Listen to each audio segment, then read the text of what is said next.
പോവുക, ചേഞ്ചസ് വരും കേട്ടോ. ചെറിയ ഹോപ്പണോപ്പണയുടെ ഇപ്പോൾ മിറക്കിൾസ് ഒക്കെ ലൈഫിൽ വരാൻ വേണ്ടിയിട്ട് dear miracles I am sorry, please forgive me, I thank you, I love you ഇങ്ങനെ എഴുതി വയ്ക്കുക. ബുക്കിൻ്റെ സൈഡിൽ ജസ്റ്റ് എഴുതുക. എല്ലാവരെയും കാണിച്ച് എല്ലാവരോടും പറയണമെന്നില്ല. നമ്മൾ ചില സമയങ്ങളിൽ നമ്മൾ പറയുന്ന കാര്യങ്ങൾ കേട്ടിട്ട് കൂടുതൽ ആൾക്കാർ കളിയാക്കും. അപ്പോൾ അതിൽ നമുക്ക് കുറച്ചൊരു മൈൻഡിലുള്ള ആ ഹാപ്പിനെസ് പെട്ടെന്ന് ഇല്ലാതാകും. നമ്മൾക്കൊരു വിശ്വാസമാണ് നമ്മൾ നമ്മളുടെ സന്തോഷത്തിന് വേണ്ടിയിട്ടാണ് ചെയ്യുന്നത്. അപ്പോൾ നമ്മൾ നമ്മളുടെ സന്തോഷത്തിന് എഴുതുക, നമ്മൾ നോക്കുക, നമ്മൾ മനസ്സിൽ വയ്ക്കുക. അപ്പോൾ അതൊരു സന്തോഷമാണ്.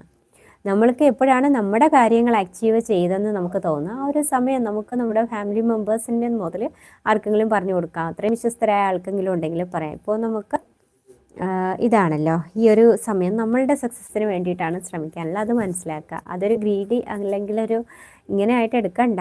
നമ്മളുടെ കാര്യത്തിന് വേണ്ടിയിട്ട് ആദ്യം യൂസ് ചെയ്യുക എന്നാണ് ഞാൻ പറഞ്ഞത്. കൂടുതൽ നമ്മൾ ഇതെഴുതിക്കോളൂ, ഇതിൽ ഇങ്ങനെയാണ്, പിന്നെ നമ്മൾ പറയുമ്പോൾ നമ്മുടെ എനർജിയും കൂടുതൽ പോവുകയാണല്ലോ. അപ്പോൾ അതുകൊണ്ട് ശ്രദ്ധിക്കുക കേട്ടോ.